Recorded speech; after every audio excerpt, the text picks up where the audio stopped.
O PT de Goiás vive um momento decisivo. De um lado, a defesa de candidatura própria ao governo do estado.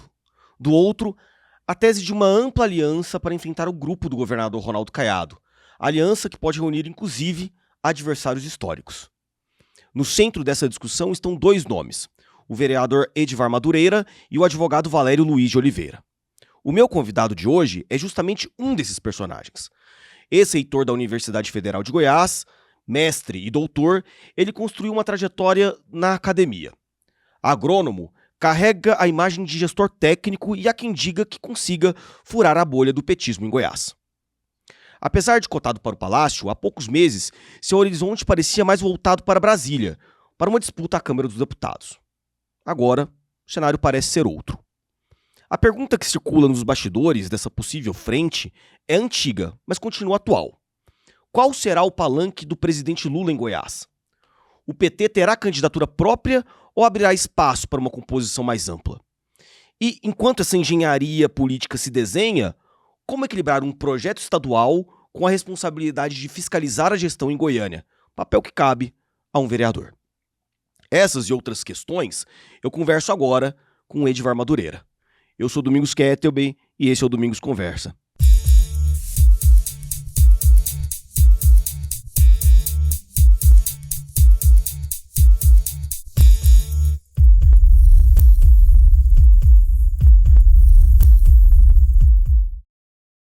Seja bem-vindo, vereador, a essa entrevista.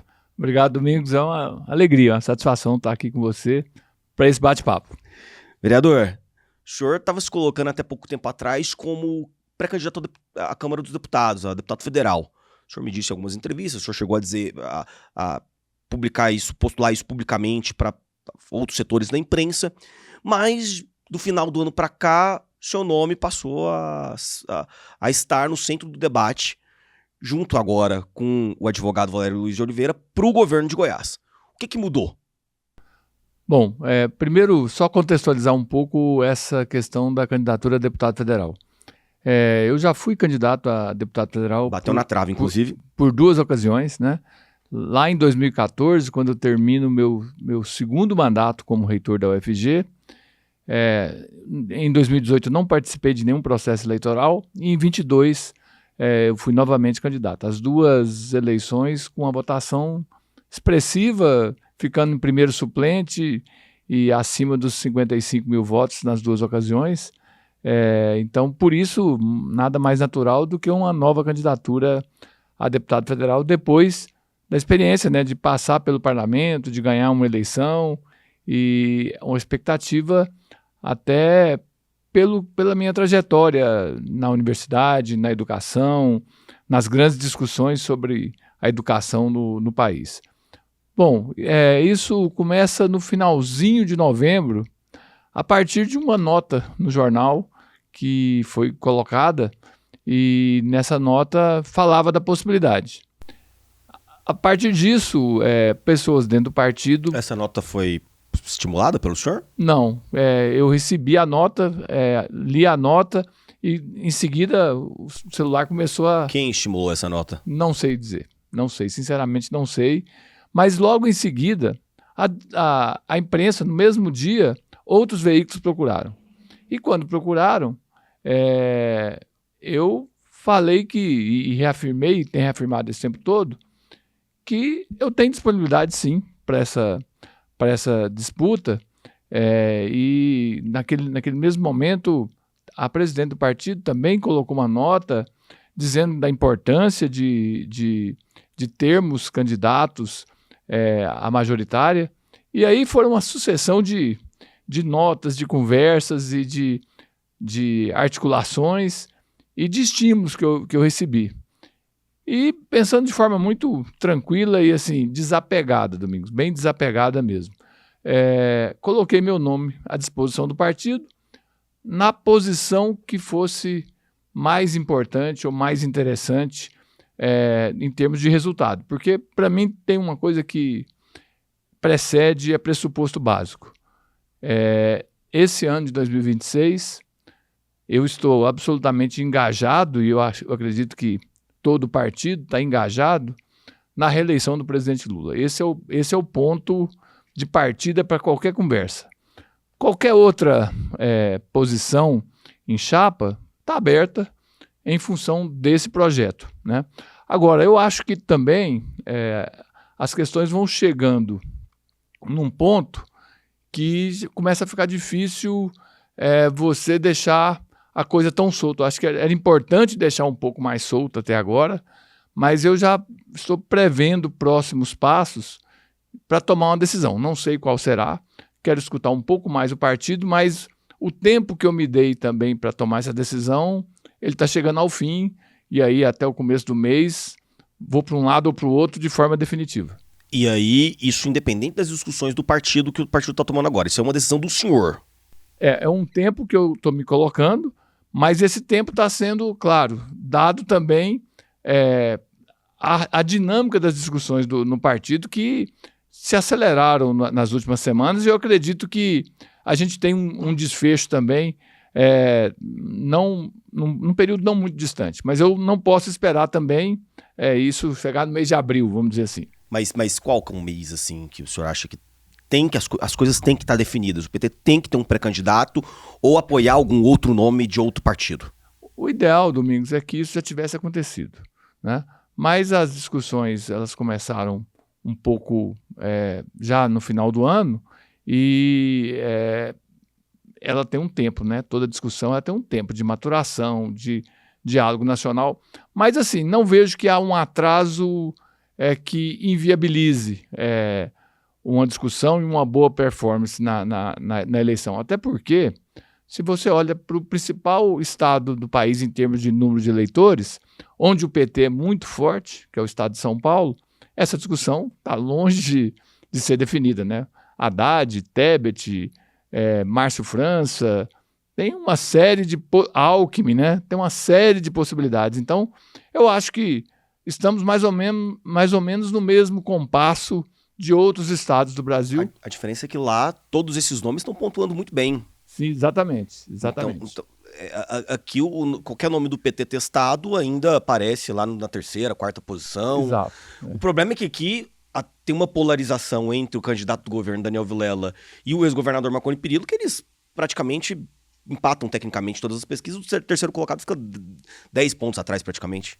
Exato. Agora, eu também acredito, acho que isso é fato, você tem razão. Agora, a gente está vendo no cenário nacional uma questão que está se consolidando, né? O candidato Flávio Bolsonaro, ele se consolida como o único nome na direita com capacidade de competir, né?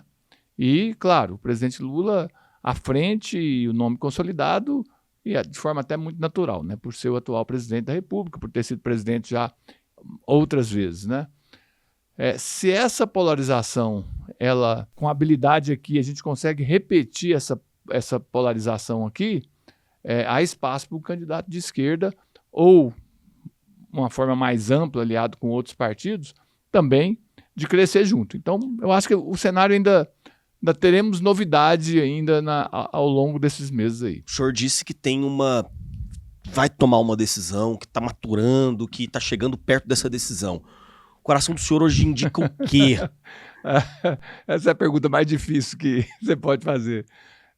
Assim, eu tenho elementos, né, nos dois sentidos, tem elementos que são atrativos, né? Para deputado federal, eu já coloquei aqui, né? A possibilidade de discutir autonomia universitária, de discutir educação de tempo integral, né, de discutir o papel dos institutos federais, das universidades federais e das universidades estaduais. A defesa de todo o governo Lula. De fazer isso para o desenvolvimento do país. É estimulante você pensar que está na Câmara dos Deputados e pensar em projetos de lei que fortaleçam a educação, a ciência e a tecnologia, que é aquilo que eu conheço um pouco mais, né? Então isso é estimulante, né? E é claro que é uma eleição também muito difícil, né? Para que o Partido dos Trabalhadores, junto com os demais partidos da federação, consigam uma terceira vaga, a gente, em umas contas que a gente andou fazendo, são necessários mais 200 mil votos na chapa como um todo, né? E a gente sabe que é uma eleição muitíssimo disputada, né? Então, 200 mil votos, assim, o quanto que a Adriana vai aumentar, o quanto que o Rubens, o quanto que o Delúbio vai trazer, ou o Fábio Tokarski, ou outros candidatos, o quanto que eu vou aumentar, o quanto que esses votos vão migrar entre nós, né? Então, é uma eleição difícil. Você tem no outro campo ali a vereadora Ava Santiago, que vai Sim. participar da eleição e deve também misturar um pouquinho os votos. Mistura, com certeza, né? Abre um grande quadro, né? Eu tive na filiação dela nessa semana, quando ela assumiu a presidência do PSB. Por outro lado, uma eleição majoritária, ela tem também os seus encantos, né? Os seus desafios, né? Você pensar o estado de Goiás, pensar o desenvolvimento, né? Você ganha também uma projeção estadual importante, né? Mas é claro, no cenário de hoje é isso, né? Nós temos, além dos dois que você mencionou, tem também o senador Wilder, que aparece nas pesquisas ali, mais ou menos no mesmo nível de uma candidatura do PT, ou um pouquinho à frente, quase que embolado ali com o ex-governador Marconi. Tem aquele fenômeno que sempre começa atrás, mas vai chegando a eleição, o bolsonarismo... Vi de Goiânia na última eleição, né? Saiu de quarto para primeiro no primeiro turno. Então, Mabel precisou dos votos do PT, né? Para a eleição. Sim, isso é uma outra conversa. A gente pode falar sobre isso também, mas então, são dois desafios. Todos dois muito, muito pesados, né? E assim, eu olho, tem dia que eu amanheço com o coração, como você diz, batendo mais para um lado, outro dia mais para o outro. Mas assim, acho que o coração é importante, mas tem que botar a razão e tem que colocar também os ingredientes partidários. Eu acredito que o nacional o partido nacionalmente está discutindo isso de forma intensa. E uma sinalização deve vir, eu acho que nos próximos dias. Eu estive em Salvador. Pois prometia um nome anunciado ali, né? O que aconteceu que não foi anunciado? Assim, acho que a reunião anterior, aqui em Goiânia ainda, antes de irmos para Salvador, eu participei dessa reunião, foi da executiva. Foi na segunda-feira retrasada, né? Isso, tem umas 3 semanas, mais ou menos. Talvez... No contexto dessa entrevista, essa entrevista vai ser publicada na segunda-feira, dia 16, foi no dia 2, não foi? Foi no dia 2, exatamente. 2 semanas. 2 semanas. E nessa reunião, ficou muito claro, com as falas das pessoas que são do diretório, que não estava maduro para tomar a decisão ali. Então, eu não tinha nenhuma expectativa que isso fosse resolvido... Até o sábado, até naquele sábado. Eu tinha, pelo que eu escutei das conversas, as pessoas ainda estavam muito, vamos dizer assim, se apropriando dessa complexidade de uma chapa pura. E, além disso, né, as possibilidades de aliança, tem que ser construídas as possibilidades de aliança. Então, eu acho que agora isso está em curso e a gente deve ter isso mais proximamente. Há possibilidade do partido promover prévia, caso essa indefinição continue por mais tempo? Não há ambiente para prévia. Eu acho que ali, tanto o Cláudio Curado como o Luiz César, que são 2 nomes também que foram apresentados e participaram da reunião, tanto da parte do Valério como da minha parte, a gente está muito tranquilo para construir um consenso. Eles sinalizaram, Cláudio e Luiz César, eles sinalizaram apoio ao senhor. Sinalizaram nessa mesma reunião. Exatamente. A Adriana diz, então, que está entre o senhor e o Valério. Como é que será? Como é que o senhor considera essa disputa interna? Eu acho que são 2 perfis diferentes, são complementares, né? Como você disse, eu trago uma pegada mais de gestão, né? de diálogo, de ampliação, dialogo sim com mais setores. O Valério tem uma postura bastante crítica, bastante firme. Eu acho que assim, o partido vai estar bem servido com qualquer um dos 2 nomes.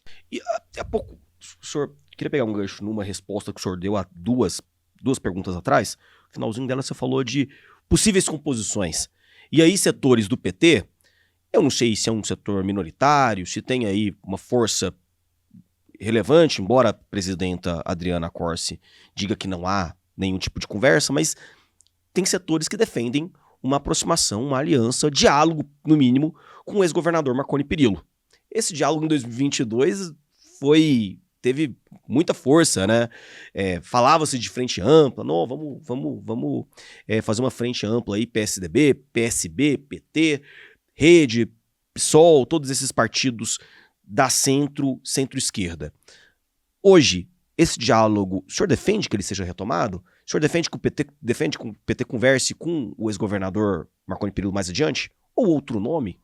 Olha, eu acho que, para mim, o maior exemplo desses gestos e desse tipo de atitude é o presidente Lula, né? O presidente Lula, a presidente Dilma disputou a eleição com o vice-presidente Geraldo Alckmin, né? Então, os dois partidos, PSDB e PT, polarizaram as eleições para presidente da República quantas vezes? Pelo menos 5, se não me engano, né? 2 que o Fernando Henrique ganhou, 2 que o Lula ganhou, as 2 que a Dilma ganhou, 6. Sobrou 6. E aí depois já foi o ex-presidente Jair Bolsonaro, que foi 2018. Foram 6 vezes. E estão caminhando juntos e mostrando, não o PSDB, mas o Geraldo Alckmin teve que sair do PSDB. Inclusive estava nesse ato de filiação da vereadora Ava Santiago. Então, assim, eu acredito que em nome de uma causa maior, e aí essa causa maior, Domingos, eu acho que isso é bom traçar bem esse limite. Nós estamos falando de um governo democrático, né? E o que a gente experimentou antes do presidente Lula não foi um governo democrático. Um governo que flertava o tempo todo com a ditadura, que inclusive no final questionou urnas e no final tentou um golpe. Então, em nome, né, da democracia, né, de uma visão progressista, da liberdade de expressão, do diálogo, eu acho que diálogos com forças democráticas são possíveis. Tem uma linha que não dá para cruzar, né? Mas até essa linha, eu acho que é possível. E o diálogo é salutar, independente se vai dar resultado ou não. O senhor defende uma aliança com o ex-governador Marconi Perillo? Olha, eu vou tentar só contextualizar um pouquinho isso. Eu entendo a posição da nossa presidente Adriana Corse em função da postura do ex-governador Marconi Perillo nos últimos tempos, inclusive em 2022, uma postura extremamente crítica ao governo Lula e ao PT, né? Diga-se de passagem, na minha avaliação, posso estar enganado, se em 2022 ele estivesse como candidato a senador numa frente conosco, provavelmente ele seria senador hoje. Se ele estivesse, você fala isso porque ele esteve próximo a fechar essa aliança?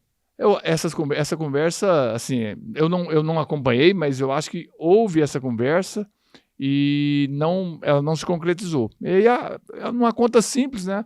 A nossa candidata a senadora naquela época, Denise, teve quase 300 mil votos e ele ficou a menos de 200 mil votos. Se juntassem os dois ali num discurso que era promover uma frente ampla e que o eleitor progressista estava disposto a fazer concessões para votar em nomes que eram críticos ao PT, né? Isso aconteceu em outros lugares, provavelmente Marconi seria eleito. Exatamente, eu acredito que seria eleito lá naquela ocasião.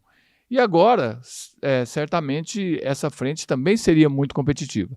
Mas é claro, aí eu olho do lado do ex-governador, ele deve ter tanto os seus conselheiros, quanto as suas pesquisas, quanto a sua avaliação, para estimular. O diálogo acontece, e aconteceria, se as duas partes quisessem conversar, independentemente do resultado, né?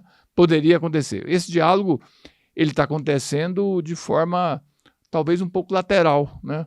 Que a Adriana colocou a posição, e a posição dela tem muito a ver com isso, né?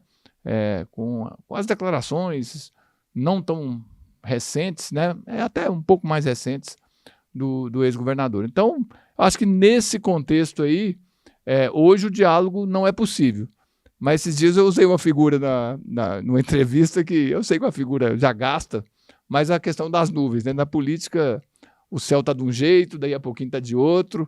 Então, não vejo que isso é uma coisa impossível, mas a predisposição hoje não é essa. Mas nesse bojo de tantas discussões pode acontecer. Tem gente no PT que procura essa aliança? Bom, eu também sei pelos jornais. Não, assim, oficialmente não, mas o jornal deu na semana passada que houve uma conversa de pessoas do PT com... Delúbio Soares, né? Sim, exato. Teve ali uma interlocução, enfim.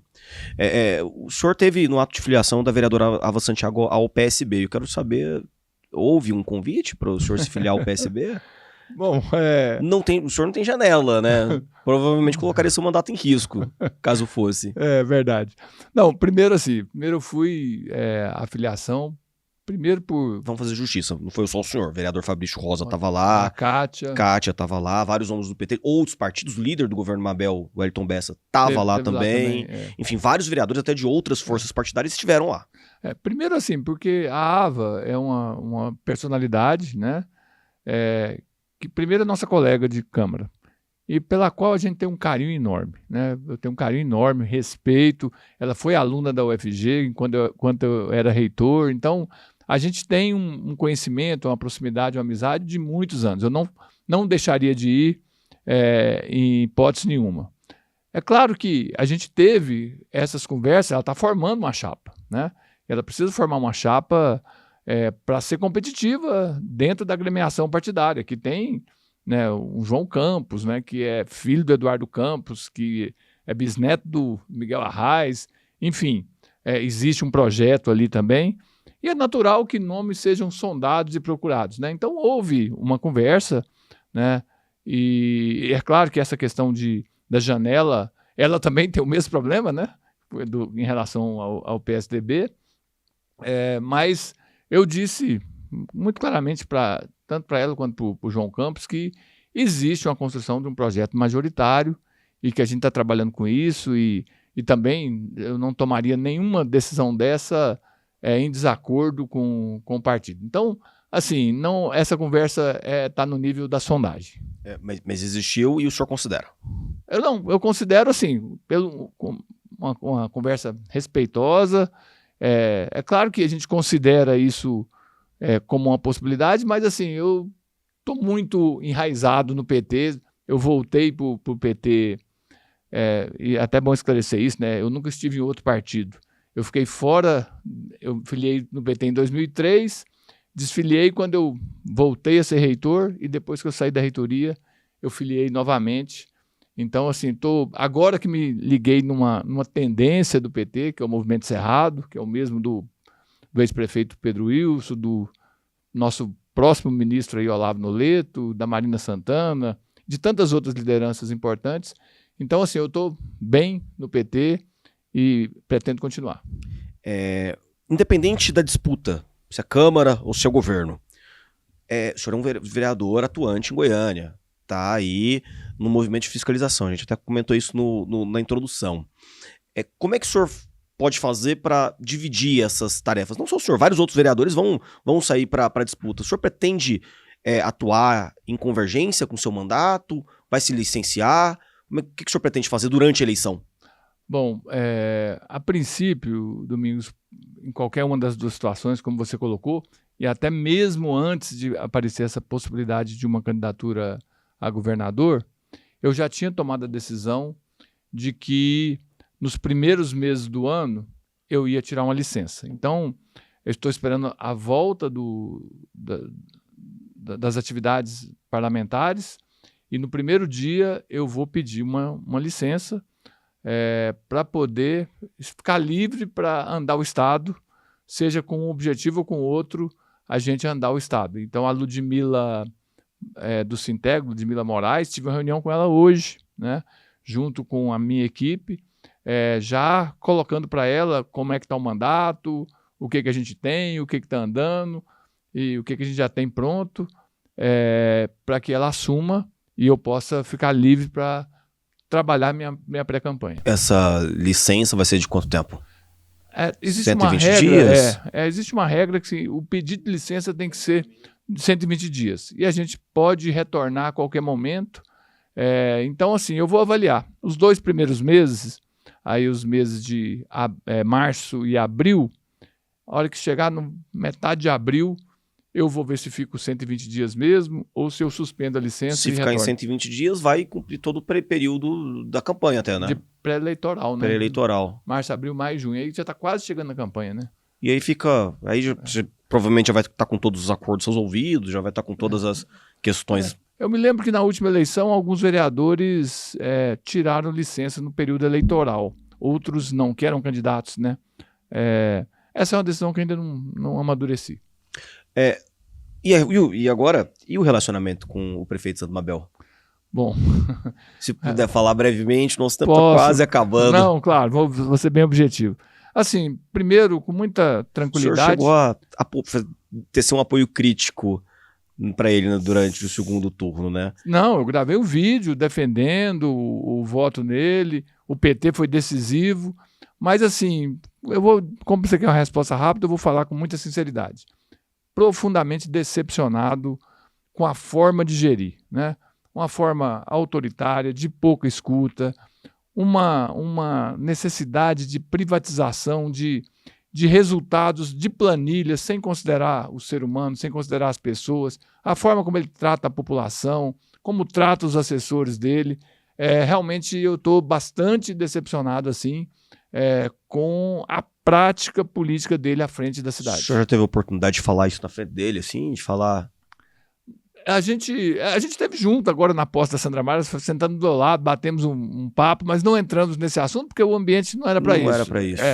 Mas assim, na tribuna eu já falei algumas vezes, e assim, uma coisa que me chocou, Domingos, numa das prestações de conta, um vereador fez uma fala mais dura, ele se revoltou e saiu da reunião. Acho que isso não é uma postura de um líder. O líder tem que ouvir, aceitar as críticas, rebater, né? E ele tem que estar acima desses ataques. Eu faço uma oposição responsável, já votei muita coisa que ele mandou a favor, mas eu acho que o modus operandi da prefeitura está muito ruim.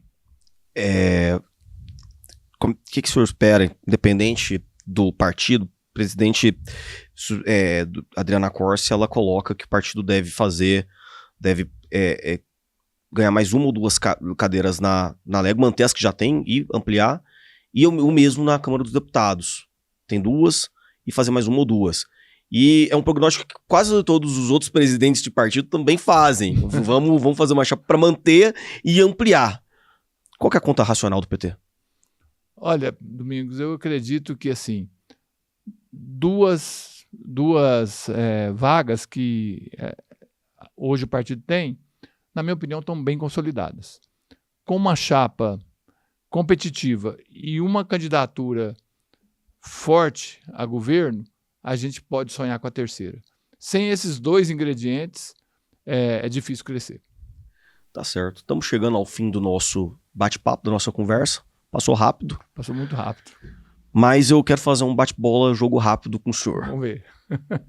Coisa super rápida, bate-bola, jogo rápido. Vou já lançar uma palavra, uma expressão, uma pergunta, e o senhor responde com uma palavra só, uma expressão. Tá, uma expressão, vamos lá. Vamos lá. 2026. Lula presidente. Adriana Corsi. Uma grande deputada e eu espero que talvez ministra. Valério Luiz. Um grande quadro do PT a ser investido. Marconi Perillo. Um grande governador que cometeu erros, mas que é um candidato forte ainda. UFG. É minha vida. Ronaldo Caiado. Um governador com uma excelente aprovação. Daniel Vilela. Uma pessoa querida, meu amigo, avalio que um potencial da política. Lula. O maior de todos. Wilder Moraes. Pouco a dizer. Bolsonaro. É o pior que pode existir em termos de política. Frente Ampla. Uma esperança e um meio de conquistar mais um mandato. Polarização. Eu acredito que a polarização ela é muito mais construída do que real, porque nós não temos dois polos. Nós temos uma centro-esquerda e uma extrema-direita. Quem vai ser o próximo governador de Goiás? A saber. Quem vai ser o próximo governador de Goiás? Alguém do PT. Câmara dos Deputados ou governo? Câmara dos Deputados ou governo? O partido responde. E o próximo presidente da República? Essa tá Lula, fácil, né? É Lula. Obrigado, vereador. Um prazer conversar com o senhor nesse Domingos Conversa. Muito obrigado, viu, professor? Eu que agradeço e não estava preparado para esse bate-bola final, mas foi legal. Tá certo. Eu sou Domingos Kettelbe e esse foi mais um Domingos Conversa, sempre às 21h30 aqui na TV Capital, todas as segundas-feiras. E episódio disponibilizado também em todos os tocadores de podcast. Me siga nas redes sociais. Até a próxima.